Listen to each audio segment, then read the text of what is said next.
I played a dual role. I was the Norwegian captain and the messenger, and really enjoyed both roles. Really enjoyed trying to find my moments to kind of bring some brevity and some height into those roles. When I'm not doing online Shakespeare or Shakespeare in general, I'm trying to do everything else. I am a writer by trade. Writing is my number one thing. I write a self-help blog. I have a YouTube channel that I write content for. I'm a journalist for popcorn.com. I'm a screenwriter. I'm a theater playwright. And I'm also a director, producer, actor, and activist. So I'm trying to kind of dabble in every single medium. Jack of all trades, master of none. Honestly, and this is not to shortchange any of the efforts of anybody individually, but it was just kind of how easy it felt. I'm used to film sets, and when you have a script or a cast that's as big as this is, it takes way longer to come together. So you guys really put your efforts in, and it shows.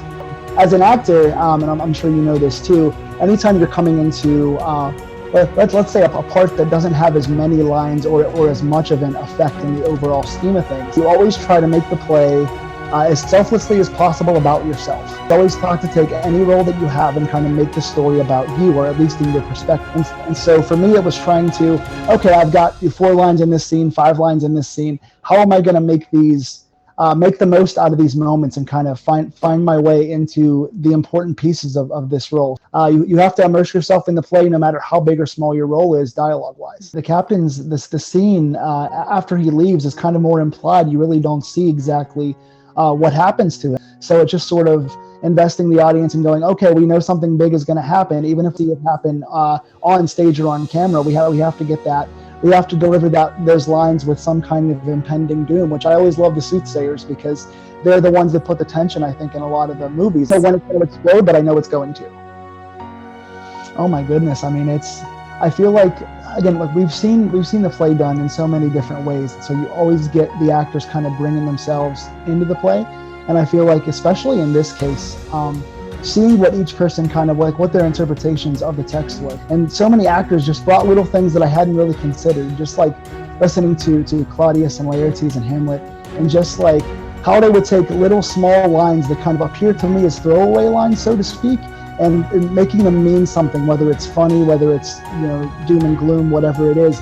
The actors found such a way to maximize the little through lines and link lines that kind of you don't always catch in Shakespeare until you really understand the text. Every time you see the play, it's done differently. So I love just sitting back and hearing you guys go back and forth, because your passion's very evident.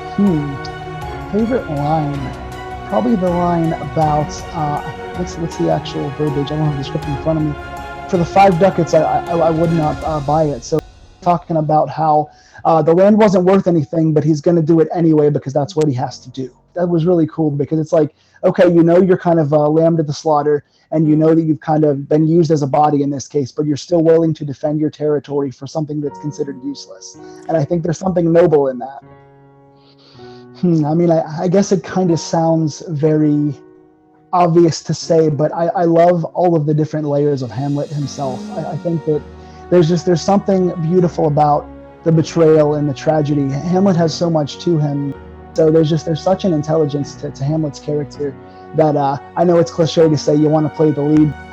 Has so many moments in those monologues where it's okay, like I'm kind of in this weird situation and I'm kind of romantically excited, and Shakespeare has such a way of has these kind of likable main characters, but they have underlying vulnerability. Something underneath happens in their personal life that kind of has to change them and galvanize them, and that's the beauty of Hamlet. I feel like in my work, I kind of pattern my stuff after a Twilight Zone version of people change people. What Shakespeare kind of goes for in his time is that, here's an average person living an average life or even a charmed life, but then something happens and all of a sudden the world's turned upside down, and now you're seeing all these ranting and ravings and going mad and kind of being driven crazy by the circumstances. And I've got muscular dystrophy and CP and spinal stenosis, and so I've got all kind of physical affectations that you can see. There's some people that don't take that very well, and others that think it's a beautiful, inspirational thing. So it's really weird how each person's interpretation can change your own vision of yourself.